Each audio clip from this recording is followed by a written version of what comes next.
It's not what am I achieving? It's what am I grateful for and what am I working towards? If you're in a relationship, a marriage, dating, a work relationship, and it's difficult and it takes work and you're working at it, that is an awesome relationships. Awesome is Mm. not a finish line. Awesome is a perspective that I have clarity on what I'm working for every day. And I personally feel throughout my own journey that each one of us has a choice. Awesome is a choice. Life isn't awesome because things happen to us. Life is awesome because of the way we look at life and the way we choose to navigate every day and every moment of our lives.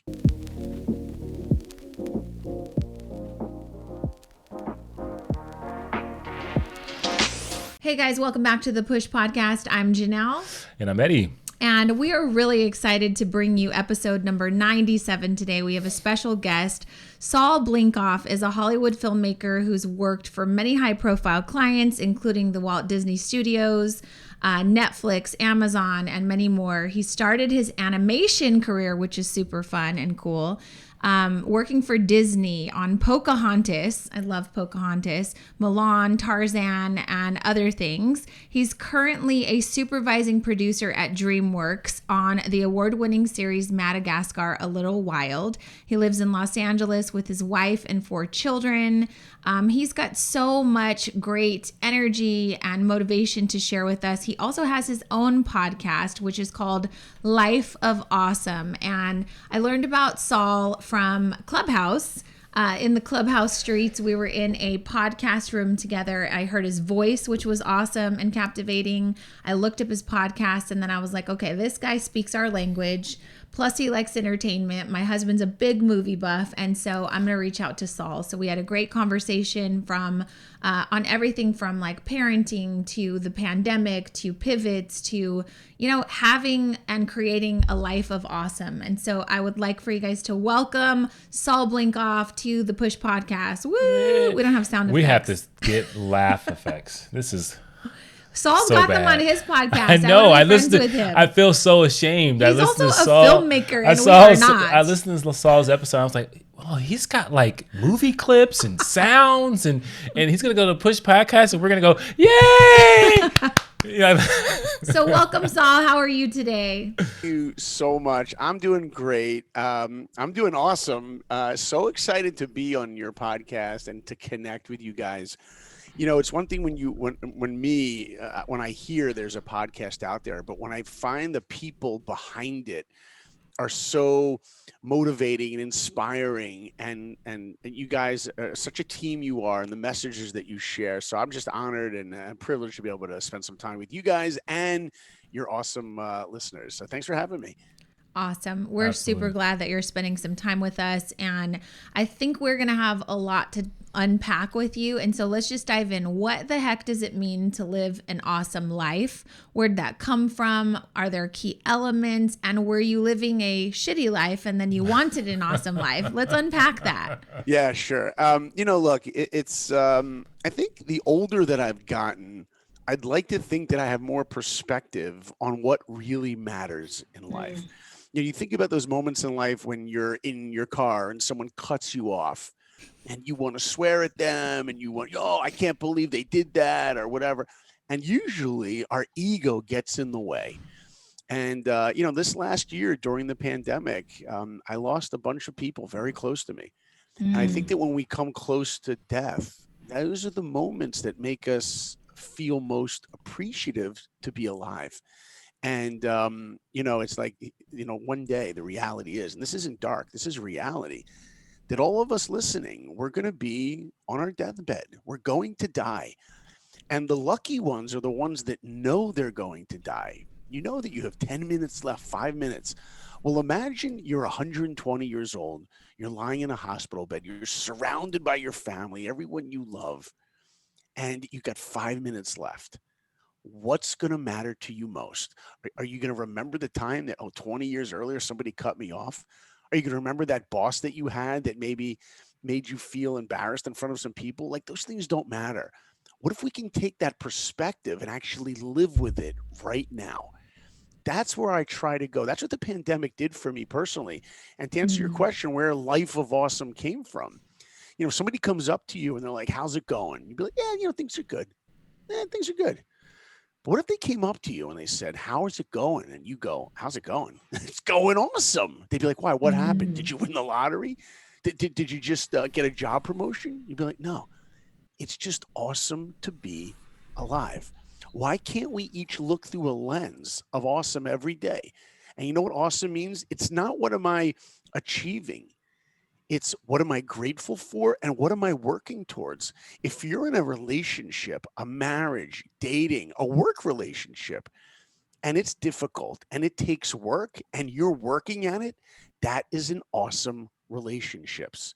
Awesome is Mm. not a finish line. Awesome is a perspective that I have clarity on what I'm working for every day. And I personally feel throughout my own journey that each one of us has a choice. Awesome is a choice. Life isn't awesome because things happen to us. Life is awesome because of the way we look at life and the way we choose to navigate every day and every moment of our lives. Awesome. Wow. I love that. So let me I love that. clarify, because someone out there is in a really super toxic relationship that they're trying to work on, and they're like, well, even Saul told me that this could be awesome. So what does that mean? Like, what, you know what I mean? Like, you're saying to embrace the idea that awesome means that you're working towards improvement. And some people, that might be a shift for them. They're like, nah, this doesn't feel very awesome. It feels really hard and it's a struggle. Yeah, well, look, there's definitely a difference. I mean, you use the word toxic. There's certain relationships in our lives that I believe we should not be working at. We should be getting out of. But it's very difficult to know for some people where that line is. I remember years ago watching Ben Affleck win an Oscar. You guys know I work in Hollywood, so I love movies. I know Eddie, you love movies too. And Yeah, yeah. if you guys remember the movie Good Will Hunting, okay? So Good Love Will that movie. Hunting, a great movie, right? Written by, at the time, two very young novice screenwriters, Ben Affleck and Matt Damon. And for these guys to write a movie and make a movie, that's a hard miracle right there. But what happened is they got nominated for the Oscar for Best Screenplay. Now, to be nominated is an insane, like one in a million. Not only do they get nominated, they win. And Ben Affleck and Matt Damon walk up on stage at the Oscars. And I'm just getting goosebumps even telling you guys the story. I remember watching it. They're like 20 something years old. They get up on stage and you watch Ben Affleck and all the emotion comes out. And he's probably the way each one of us would be if we had the microphone to the world, right? He's like, I want to thank my mom and my this and that and my manager. And he's like freaking out. It's like Cuba Gooding Jr. did this also for Jerry Maguire. He like freaked out. It was awesome. But Ben Affleck was 20 something years old up on that stage. Amazing. You know what? If you'd asked Ben Affleck on the way up to that stage, did you think you were going to be here? He'd be like, no way. And if you asked him when he walked off the stage, do you think you'll ever be back on this stage? He probably would have said, no way. And yet, 15, 20 years later, he returns to the stage to win Best Director Oscar for the movie Argo. And when he comes up on the stage, he's a very different Ben Affleck. Now he's cool. Now he's confident. He's got a lot of experience behind him. And he's a very different Ben Affleck than he was earlier. He's like, I want to thank my manager. I want to thank this person, that person. All of a sudden, he looks in the audience and sees his then wife, Jennifer Garner. And the second he sees her, his emotions come out again. Light switch goes off. And the same energy that he had as a young guy came out. He's like, and I want to thank my wife. And the next thing he says is, because our relationship takes work, but it's the best kind of work. Now, I promise you, he did not plan on saying that. He didn't have it written down. It looked like it was spontaneous. Sometimes we see something and it just sparks us. We feel it. Well, he said it. He sees his wife and he says that. And let me tell you guys, the next day, Hollywood condemned him. There were articles written about him. I can't believe Ben Affleck is like revealing his dirty laundry to the world. Oh, he's telling everyone that his relationship takes work. His marriage must be bad, whatever. I still remember my wife and I looking at each other. going, Ben Affleck just told the entire world the secret to making relationships work. You know what it is? It Mm-hmm. takes investment, it takes work, but it's the best kind of work. You see, there are relationships that matter to us. And the difference between a relationship that is good, that takes work, and a relationship that's toxic, that we should get out of is what are the goals of the relationship? It's all about the goals, it's all about clarity. I say quite often when I travel, I say, the most valuable thing that we will ever have in our lives is really clarity. It's even more important than health. You could be healthy and walk through the world aimlessly, lifeless, not excited to be alive. Or you could live with clear clarity, exactly what you're living for, to wake up every day and know this is what I'm living for. That's so valuable. So, in relationships, it's a really important tool, I think, for people when you're dating, when you're married. Every day, my wife and I have what we call whisper time. We're raising 4 kids and a dog. Okay. And you guys know, you guys have 3 kids, right? Three girls, right? So we're raising kids and we are busy. We are like 2 passing ships in the night. Barely do my wife and I ever get 5 minutes to just talk. But we try to get what we call whisper time. Whisper time is at the end of the day. We try to get into bed at the same time. Sometimes she's on the phone in the other room and I'm like, honey, I'm going to bed. And she's like, okay, I'll see you there. I'm like, no, no, no. I didn't get married to go to bed alone. Come on, get that phone away. Let's go unwind. So I go into bed and we have like a 5-minute window when we're lucky of what we call whisper time. We just catch up and we talk. And what do we talk about? Not just, the things you got to do tomorrow. Not just we got to go shop for this and the kids. No, we talk about like where are we at? It's a check-in. Where are we at on our lives? And if 2 people have the same goals in a relationship, that's the foundation that's necessary to put the work in to make them work. And ultimately, that goal has to be, in my humble opinion, to grow. Yeah. I love that. Amen. And what really resonated with me what you said was I'm fascinated with death, right? I have a app that reminds me 5 times a day that I'm going to die. Like it's just He's not joking. And I'm not joking. Sal. It's called We Croak. So that's the name of the app. But It sounds like an app for frogs, no? yeah, but what's really interesting is like to me, there's a lot of things that are connected, right? You talked about like death brings in the thought of it, and that idea of 5 minutes left brings a lot of clarity of what's important, what matters most.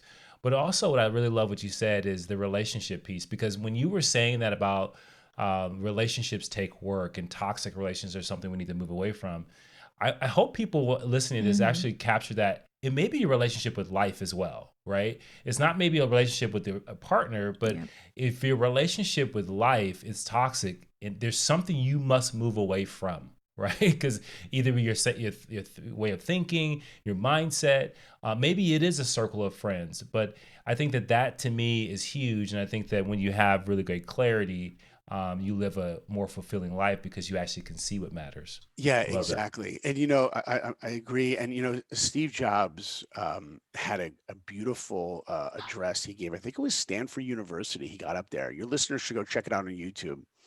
And he had a quote. He said, "Remembering that I'll be dead soon is the most important tool I've ever encountered to help me make the big choices in life." Yeah. It's like we think that we have our whole lives ahead of us. Time is such a valuable thing. It's the most valuable thing that we have. And when we make the mistake of thinking I have tomorrow to apologize, tomorrow to live my life, tomorrow to do all this, we don't know what we're going to get tomorrow. Like, how do we really approach every day? By the way, I think many people would agree that the goal of life is to grow. Each one of us should become a better version of ourselves. But if you're going through your life and like 1 year and 1 year and the next year you're just older, but you're the same and you haven't grown as a person, like what are you doing? And each one of us has to challenge ourselves. I love that you have that app.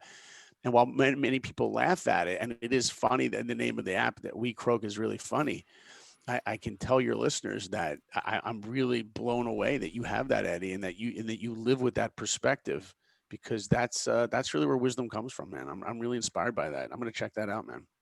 Yeah, he's not joking. 5 Yeah, and times a day. I have a tattoo that reminds me of I'm gonna die as well. So I am with you. We're in the same boat when it comes to death. I'm like, yeah, I got to think about it all the time. And part of it too is for me, I'm a naturally, innately optimistic person, right? And so optimism as an overstrength can sometimes mean, oh, I got plenty of time. Yeah, that's gonna work out, right? And you kind of have an understanding, or you think that you have an understanding that all things are just going to play themselves out for the good because you're optimistic about it.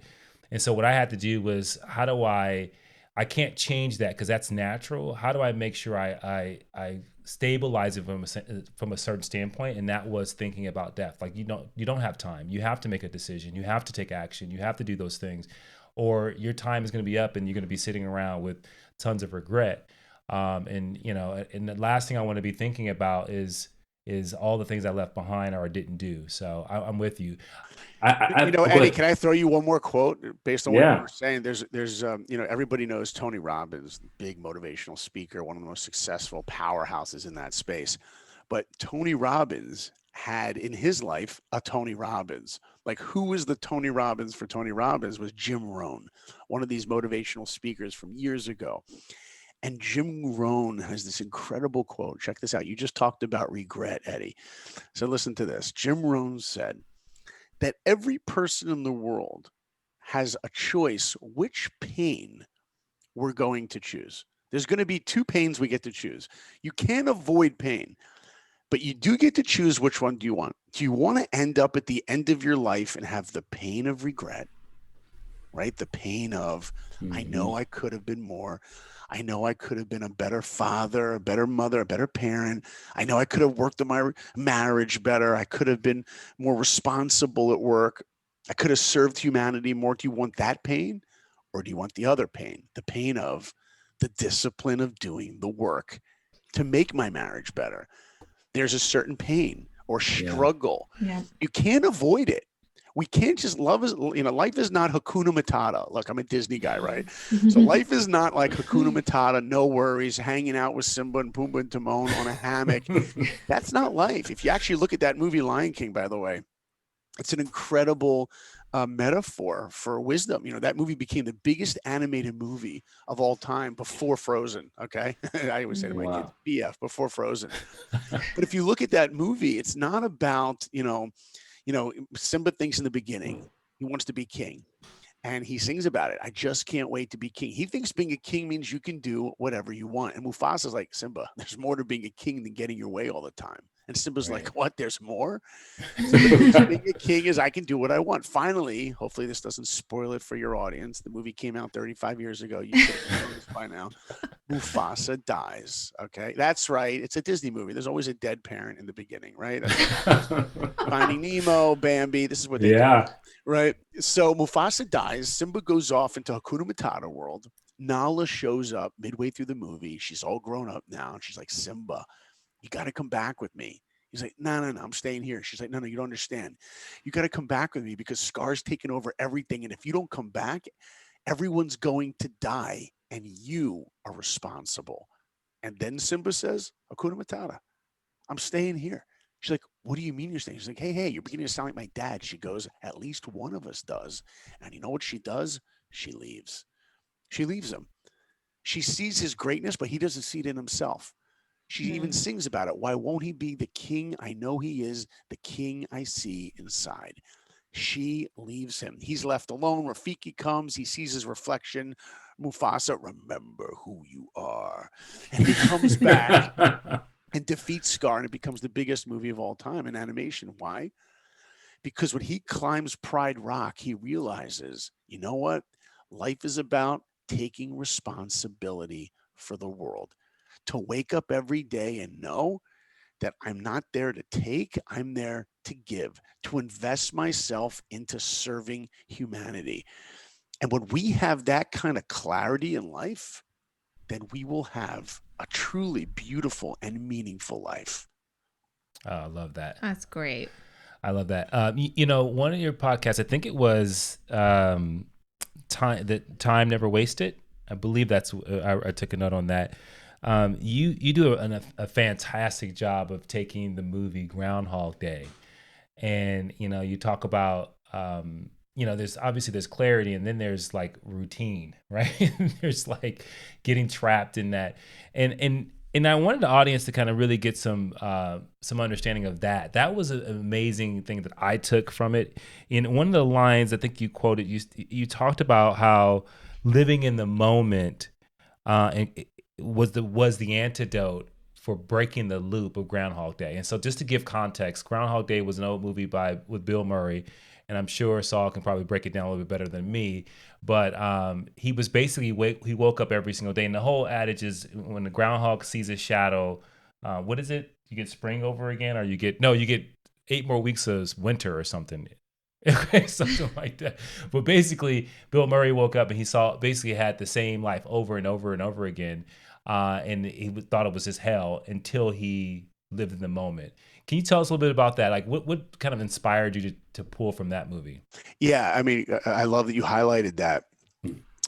Look, it's all of us go through that feeling, I think, when we feel like we're just living the same day over and over again, right? The movie does it in a comedic way, where he really is living the same day. And everyone hasn't seen the movie who's listening. You got to check out this movie. Great family movie, by the way.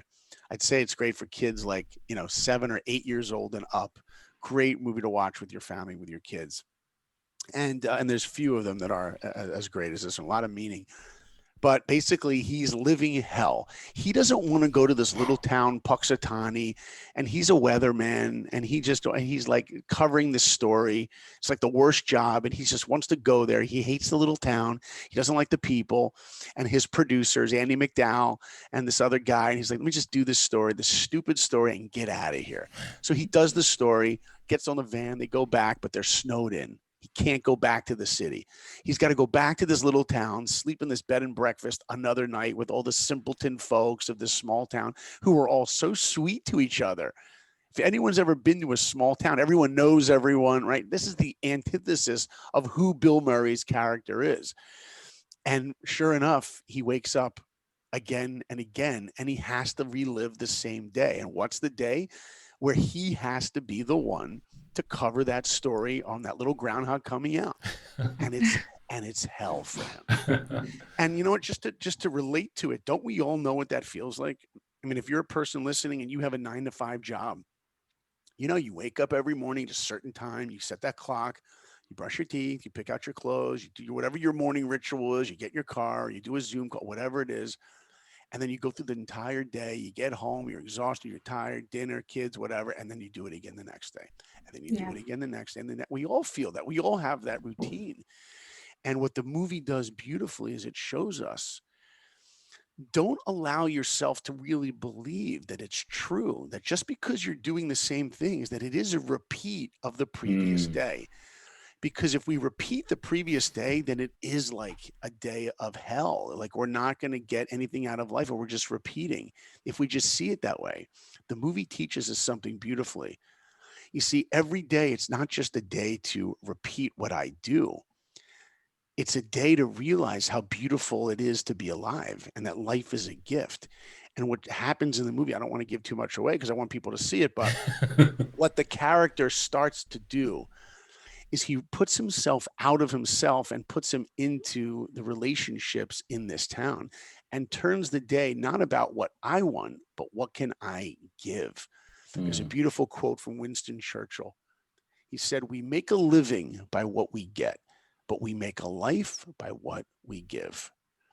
Most people will tell you every day they want to wake up and there's one goal. If you ask 99% of the world, they will tell you, what life's about? I want to be happy. Everyone will tell you every decision I make is because I want to be happy. But there's a more profound goal than happiness, or I'll say it this way. My humble opinion is there's a more profound version of happiness, and that's a life of meaning. You see, because things that make me happy may not be what's good for me. Think about that for a second. Just because something makes you happy, it doesn't mean it's good for you. It doesn't mean it's good for the world. But a life of meaning comes from, how do I take responsibility for the world? Like I was mentioning before, Lion King. And in that movie, Groundhog Day, he's really teaching us, the producer's teaching us. He's saying, Life is a gift. You can choose to use it selfishly for personal gain, or you can use it to help others. And the question we need to ask ourselves is, how are we approaching our days, our hours, our minutes? How do we occupy our own free time? So it's really just a great movie. And I love that kind of movie that's really fun and engaging, but also gives you a powerful message. Yeah, I love it. And honey, you got to slide in here because I can go back and forth with Saul I on know. movies, and Basically, I'm like, this is a Saul and Eddie show. no, I'm kidding. No, Eddie loves movies, and I love that, and that's why I knew you would really love having him on. But let's slide into a show really quick, because one of the things that I connected with Saul was we were talking about how at some point, years ago, we were like, TV's kind of for losers. Like, you watch too much TV, you can't focus on your goals, right? But then we started realizing like all work, no play that's not a good way to live your life. So we needed a little infusion of happiness and awesomeness. And now we have a good balance of we're going to have family time. And I know Saul has family movie night with his kids. And what I liked most about our connection, Saul, was we were talking about watching meaningful, content that requires some conversation. So we hit pause on This Is Us. Like, that's one of the greatest shows in history because it touches on so many different things. Yeah. Would you agree? I agree so much to what you're saying. I mean, first of all, look, my favorite show of all time, I'm going to date myself now, but I'm a huge Seinfeld fan. Okay. Huge. That was my show in the 90s.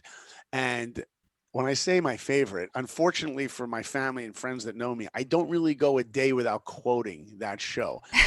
And by the way, I'm not even thinking about it. It just comes out in my speech. It's just part of how I speak now.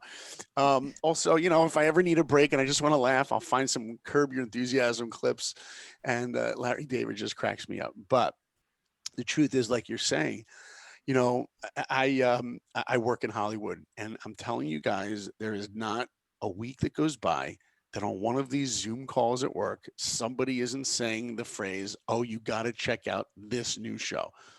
Right. Like, I hear that phrase constantly. And by the way, right now in the history of television, we've never had better shows. There's so many great shows. When I was growing up, you had like a couple of networks, and there was a couple shows on, like there was a Thursday night slot. What you could watch maybe 3-4 shows a week. That's it. Now with Netflix, Amazon, Hulu, etc., Disney, there's Apple, there's so much content. Right. And just because there's great shows out there, and this is where I hope I don't offend anybody. Just because my people that I work with, just because there's great shows out there, it doesn't mean I really need to watch them all. People are like, "Oh, you got to see the Queen's Gambit, this show, the chess show. It's amazing." And even if it is a great show, I'm not saying it is or it's not. How do I know if I really should be watching it? How much time are we putting into it? I have a twin sister, and I remember in the 90s, she was working really hard, and my mom and me and my girlfriend later became my wife, we're trying to get her to go out and meet people, and she was just like a homebody. And what did she watch religiously? Friends. That was her favorite show. And I remember thinking, which is a great show, just because you're watching Friends doesn't mean you're making friends. You have to be careful that the illusion that we feel from watching television, we have to realize it's still an illusion. Yeah. Absolutely. Because I got to tell you this real quick. We watched Power. I don't know if you ever watched that. That's kind of one of those shows we wouldn't normally watch, but Eddie was like, it's about drugs, money, power. I swear I was going to bed every night, Saul, thinking that I was a big drug lord, and I had to stop because I was like, this is consuming me. I have this delusional life that I'm going to start selling drugs and stuff, and so I couldn't do it anymore. By the way, Janelle, you know why James Bond is such a popular character for men? Because every man wants to do the 3 things that James Bond can do in no particular order. I'm going to break it down, okay?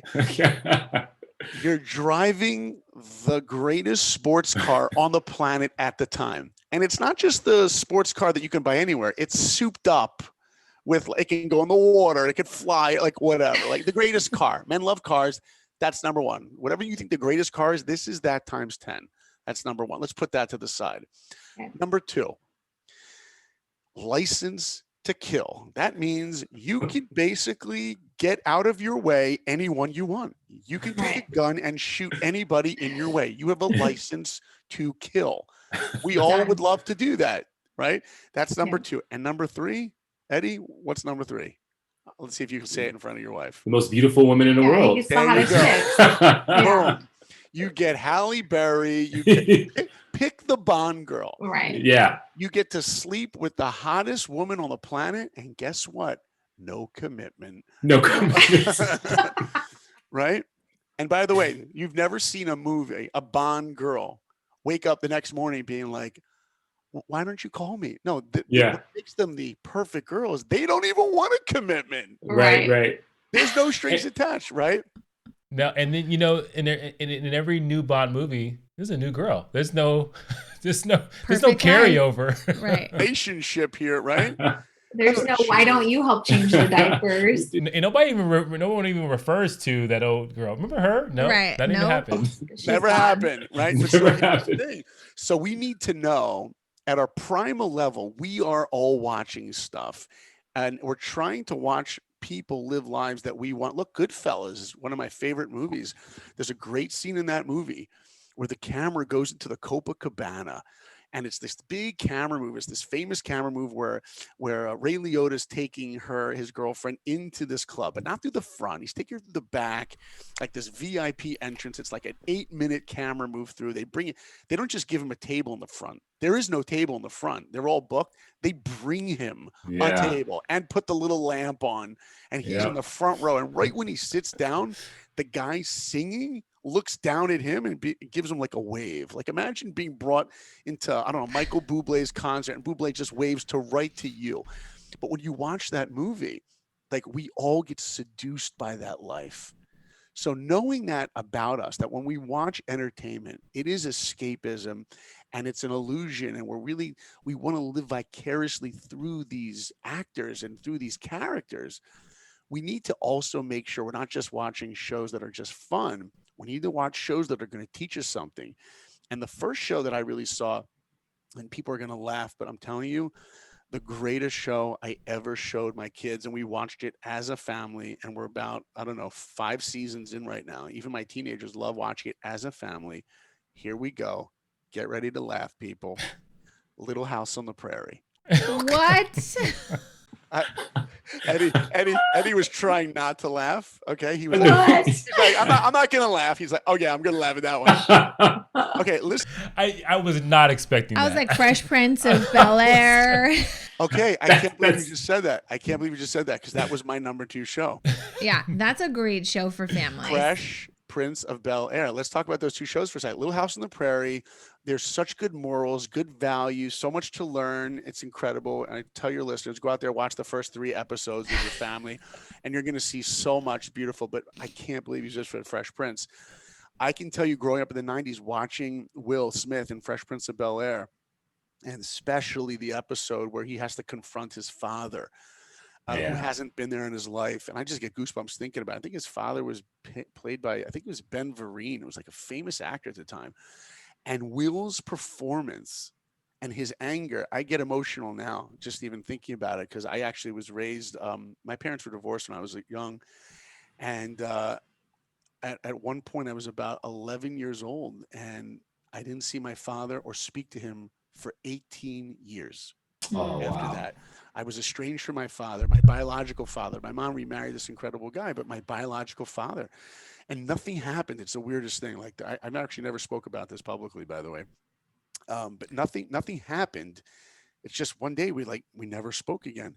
And after 18 years, we started to put that relationship back together. But whenever I saw any media about a father and son, like Lion King, like broke me up. Any movie about Mrs. Doubtfire, that scene where Robin Williams is like, my kids are my oxygen. Don't take them away from me. Like, it was heart-wrenching for me to watch this stuff. But I bring all this up to you because I do want to go back to what you said. This Is Us. The show that really made it start to happen for me was Parenthood. If you saw that show, that was the first time I saw, like, okay, here's a family show that has humor, but it's dealing with real stuff. Even Modern Family was Yeah. fun. I mean, it was a comedy, but you walked away from every episode with a little bit of wisdom, a little meaning. But This Is Us really is the show that my wife and I, we will sit on our couch, clutched around each other. My Yeah. wife is in tears. I'm holding back tears. Okay. Okay. Come on, Sometimes. Saul. Come on, Saul. Just give it real. Hey. Okay. Sometimes there've been tears. There've been tears. But we're clutched on to each other, and we have the pause button. And like you were saying, Janelle, we have to pause and talk about everything that happens. But I've never seen more beautifully developed, real characters. Like one episode, you'll love Randall because he's like this, and then another time you'll see his vulnerability and his perfectionism, and he's trying to work on himself. And every character, it's just like us. It's really what a great title. This Is Us, because all of us have weaknesses we need to work on and strengths that are there to help us work on those weaknesses. And I really do think that as we're picking television to watch or movies, especially with our kids, like you said, Saturday night is movie night in our home where we're with our kids and we watch a movie. And I have like lists of movies for my kids for different ages, right? Like from 4 to 8 years old was an age, and then there's like 8 to 12 was an age, and I have different. I'll have to share you guys my lists and make sure you have them all for us, and we'll share each other. But I do think that we should be able to use entertainment and media to be able to not just be entertained, but to entertain ourselves and to learn a little bit more about our lives. Absolutely. Well, you know what's great, Saul, and I'm glad that we're talking about this, because I hope the audience is capturing that we're sharing how we're active in the entertainment and not just falling asleep. And I think that a lot of times when people are consuming, it's almost like they're lowering themselves to sleep mentally, not physically asleep, but just mentally asleep and not capturing. They're just being entertained.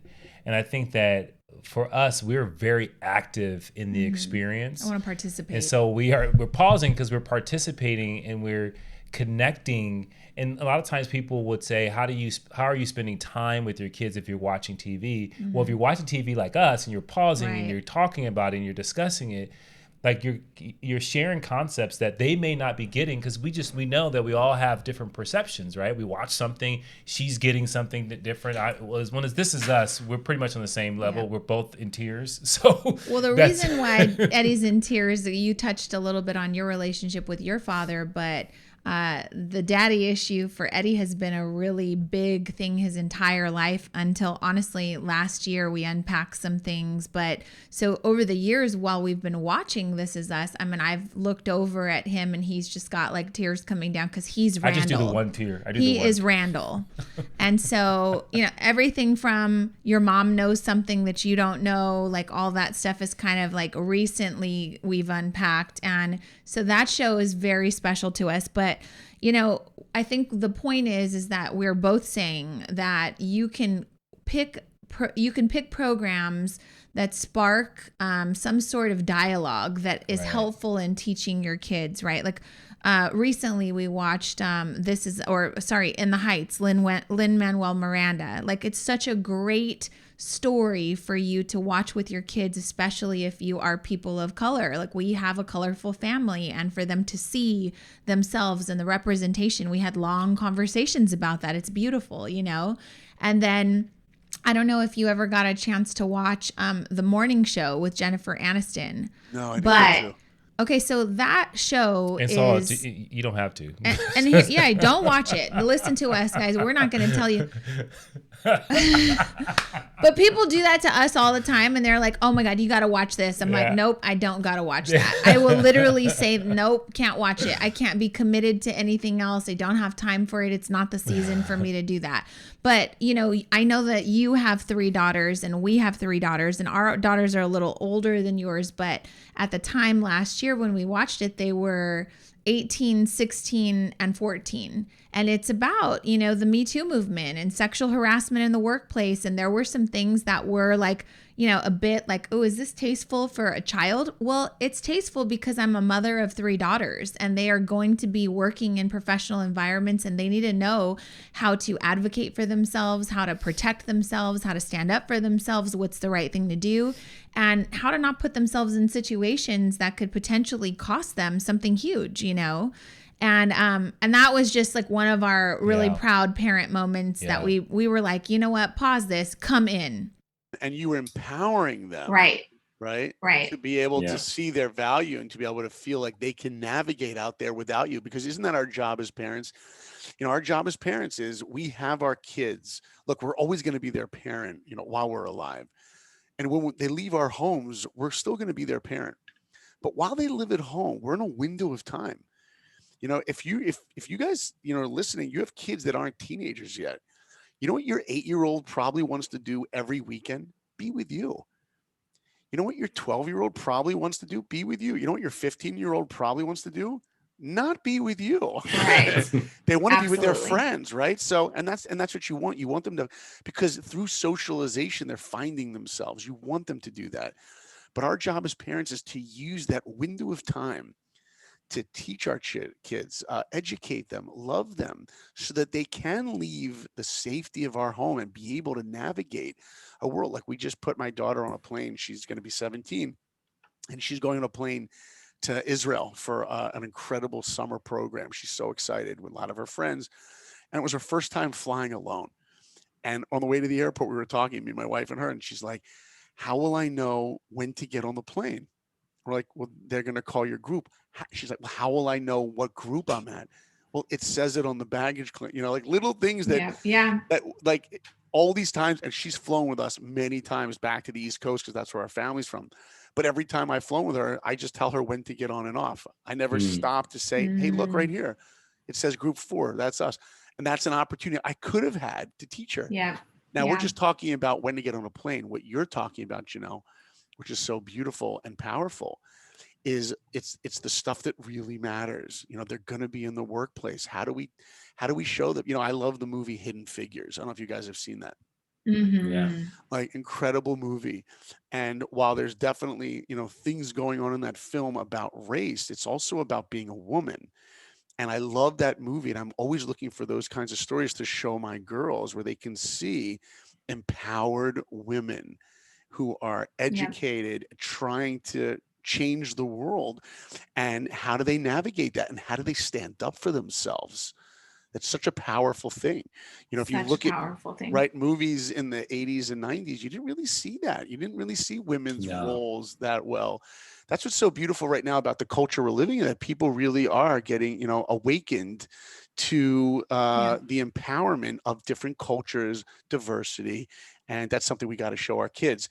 And if you're just putting on movies and television for your kids in another room and go, "Oh, here's my iPad," or "Here's your iPad, just go watch whatever you want," then you're missing an opportunity. I urge you who are listening, like Janelle and Eddie do, and like me and my wife do, watch stuff with your kids. Find those moments where you're going to spend time with your kids by engaging with them and watching this media and eventually talking about it with them. Like, watching The Office. It's a great show. And while there's so much humor in it, I can't tell you how many times my oldest daughter have had learning opportunities based on that show.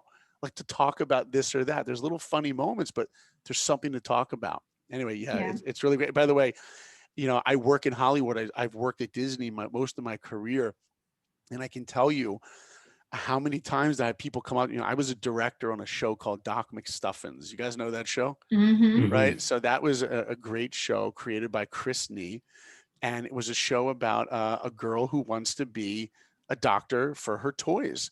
And what was so unique in that show is, first of all, mom, okay, this is a Black family. Mom is a doctor and dad is a stay-at-home dad.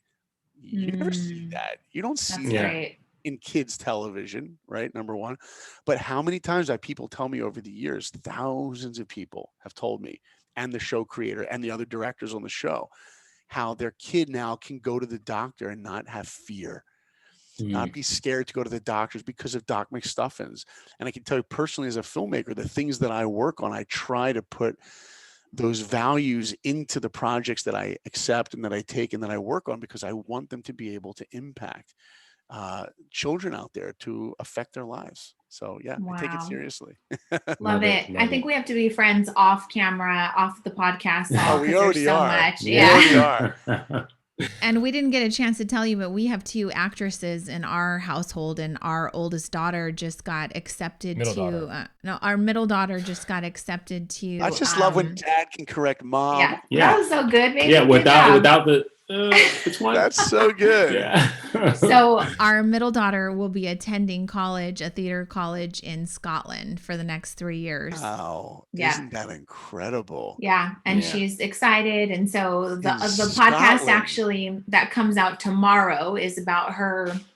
Getting into her dream college for theater in Chicago, and then it kept going, the auditions for Scotland, and then so she's gonna be sharing her story tomorrow, but she's not afraid. She's like, I'm equipped, I'm ready. This is a once in a lifetime opportunity. So she's going to the Royal Conservatoire of Scotland, which is the most prestigious theater school in the world. I want your listeners to say this. I'm going to say this. You guys can't say it, but I can say it.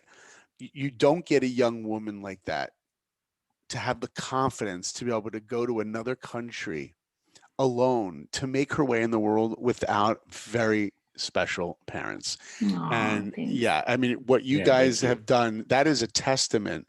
That's a perfect example of what beautiful parenting looks like. That's the goal, is that our kids know that we're there for them, but they have the security and confidence to be there for themselves, to be able to navigate and go out into the world. I can't wait to hear that episode. Oh, I'm it's so gonna be excited. great. So excited. Congratulations for Thank her. you. Thank you. So And when, wrap she's, us up, when she's Saul. ready to do voiceover and animation, you call me. Okay. Oh, Okay. I got 2 of them that do it. So Okay. I'm happy to do that. Happy for this connection. But So for the people that are listening, our audience, your audience, what are, a few things that now you've got so many podcast episodes under your belt, I think you're at like 21, 22. Something like that. Yeah. Yeah. you've got life lessons, you've interviewed some amazing people. I guess it's 2-part. How do you create an awesome life? Like just a couple of quick, like if someone's like, I think I have an okay life, well, how do you go from okay to awesome? And then lastly, what are some things that you are pushing through to work on right now to get to the an even greater awesome life? Okay. Oh, great questions. Thanks, Janelle.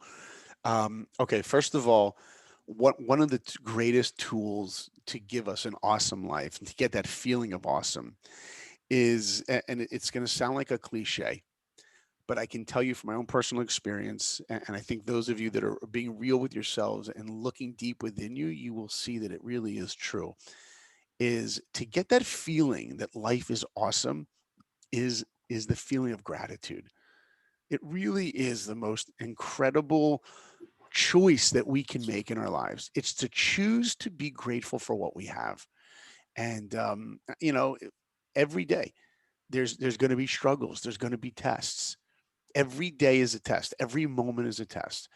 Just when you think you have it down and like, okay, maybe the money's coming in, or maybe work is good, or the relationship's good, the kids are whatever. It's like my wife and I, raising our kids. Some days we'd have those days or those difficult hours, and it was like, oh my gosh, I need a break. Right? And if you're raising kids, even good kids, you feel that sometimes. But at the end of the day, when your kids are in bed and they're asleep, and especially when they were younger and they were like crazy or whatever, and then you peek through the doorway and they are sleeping there in the dark, my wife and I would look at each other and go, you know what? We can do this again tomorrow. Like, we can do this again tomorrow. Like today, there was this moments where I didn't think we could handle it. But right now, I'm like, Right. we can do this tomorrow. So what gives us that feeling in our lives to get pleasure from the work that we're doing is to take time out to stop and be grateful. Stop and breathe. We have in our home, we observe the Sabbath. We're Jewish. We observe the Sabbath. And every Friday at sundown to Saturday sundown, there's no devices. There's no more iPads. There's no more iPhones. There's no computers. We don't watch anything. And we have a Friday night dinner. We dress up in our nicest clothes. My wife makes this big dinner for the Sabbath, and we sing and we tell stories and we play charades and we've made tents. And it's the best part of our week because it's all in. And the whole point of it is just to stop from the week reflect on what you've created before you go back and create. If you're an artist, and we all are artists, picture an artist with a blank canvas, getting inspired and passionate, and you're throwing all the paint and you're creating and all this stuff, and all of a sudden you're like, okay, next painting. Whoa, hold on. Before you get to the next painting, stop for a moment.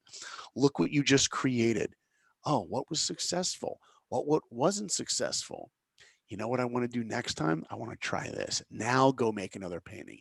We need those moments in our lives, those windows in our lives to stop and reflect in order to learn and grow. And that's what I mean by that gratitude. Those little moments, that's the greatest tool I can advise everyone listening. Grab onto those moments, little windows of time. Have gratitude for all the things that are working in your life, all the success that you have, all the challenges you were able to work through before. And the fact that you've been able to work through those is telling you, you know what, you can probably work through the challenges tomorrow. Have gratitude for your own. Look in the mirror and look how much you can do. And then just have those set times to appreciate what you've created and to get your clarity on what you're about to create, whether it's relationships or work.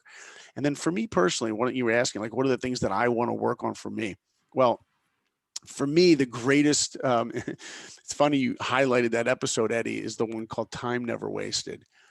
Because the older I get, the greatest battle I personally have is how will I accomplish everything I want to accomplish in the time that I have?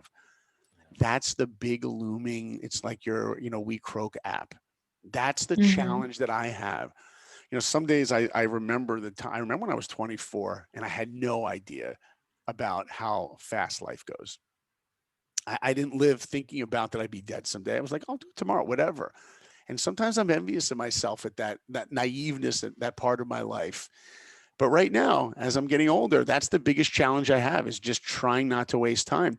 And, especially when I'm with my kids, when I pick up my daughter or my son from school and I'm in the carpool with them, like carpool is like, that's a window of time. I just pick them up from school and then I'm driving home. So I have like little rules to help me get the most out of that. First of all, my kids get in the car, I'm never on the phone.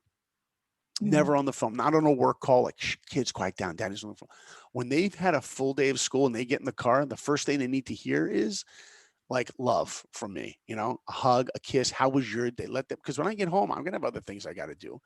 But while we're in the car, that 12-minute drive, that's the perfect time, that window of time for me to engage with them. So I try to utilize all these little windows of time. Family time, there's no flipping way anyone will ever have an iPhone at a table in the home that I live in. It's not possible. My wife won't, and I won't. When we're at restaurants, at least one out of every 2 times, and this is absolutely true, you can ask my kids and my wife, Daddy leaves, are you ready? Daddy leaves his phone at home, not in the car, not on silent at the table. I mean, literally at home. I tell my kids, you want to know what it was like in the 90s? What it was like in the 80s when I was growing up in the 80s? There was no such thing as Wi-Fi, no such thing as YouTube, social media. It's so empowering to leave it at home. And I urge all the families listening, once, a month, when you go out to eat, whatever it is, like, keep your phone at home. Don't even bring it. Watch what happens to your family. You will elevate all of you. An incredible opportunity. So that's the thing I'm working most on. Yeah. That's great. I love that. I love that. Well, Saul, it's been incredible to have you. Thank you so much for sharing your wisdom. Tell everybody where they can go find you. I mean, they definitely need to check out your podcast for sure. Thank you so much. Yeah.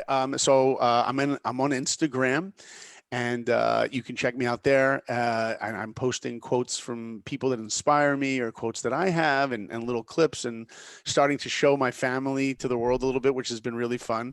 We just did a hike in Zion National Park last week, so I'm going to be posting some stuff today on that. I'm excited. Please, I urge you, check out the podcast. I put everything I have into this podcast. I work really hard on them, and the guests I've had are extraordinary. And I have to highlight one in particular. I was so inspired and moved, and still to this day, by this one guest that I had, George Foreman. Many people know him as he did the barbecue grill, the Foreman grill. Some people who are older know him because he was the heavyweight champion in the world. Yeah. And let me tell you guys, the opening, I go through the intro with him, and I'm like, oh, George Foreman, he's Olympian gold medal, 2-time heavyweight champion of the world. By the way, the guy at one point was making $8 million a month. Okay. He made 138 million from the grill the first year, like incredible money and success. And I go through all his stuff, and I talk about how he's a grandfather and a great grandfather. And after that whole little speech in the beginning, when I intro him, the first thing out of his mouth, listen to what he says.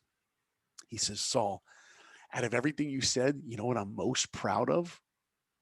Being a grandfather. Aww. And I'm like, this guy gets it. Yeah. This guy gets it. And then check this out. After I rattle all this off, you know what any other guest would have been like? You'd be like, yeah, I've really worked hard. I've done a lot in my career. He goes, you know what? I feel like tomorrow's the beginning. He goes, I feel like I haven't done anything yet. The best is yet to come. That was the message that he shared. He's in his mid 70s. He's done so much, and he feels like he hasn't done it yet. He's just getting going. I want to wake up like that guy.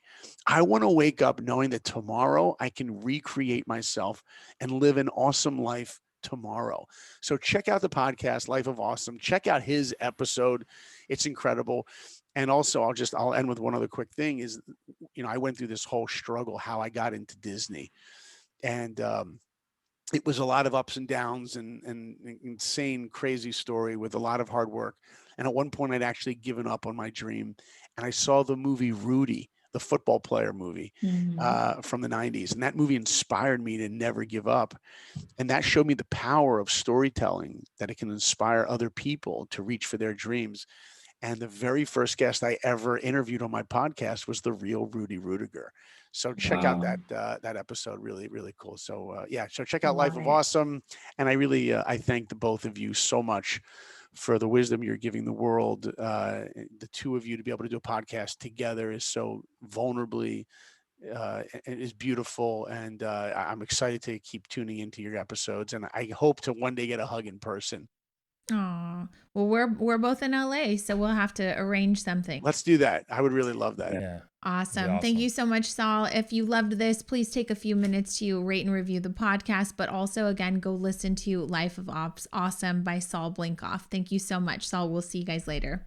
Take it easy. Thank you, guys.